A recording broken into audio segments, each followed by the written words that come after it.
Het jy geweet dat die Wet op Basiese Diensvoorwaardes, WBIV, meer as net 'n stel reëls? Dit is 'n buigsame raamwerk wat ontwerp is om by verskeie werksomgewings aan te pas, wat billikheid en aanpasbaarheid vir beide werkgewers en werknemers verseker.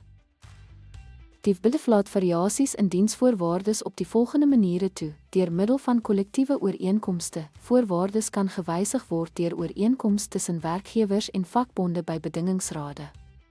Ministeriële bepalings. Die minister van Werk en Arbeid kan bepalings uitreik wat die toepassing van die WBIV op sekere kategorieë werkers of sektore wysig.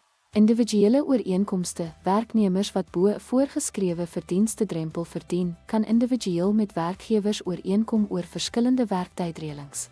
Sektorale bepalings. Hierdie word deur die minister gemaak op grond van aanbevelings van die Kommissie vir Diensvoorwaardes en stel sektorspesifieke diensvoorwaardes, wat dikwels verskil van die standaard WBIV-bepalings.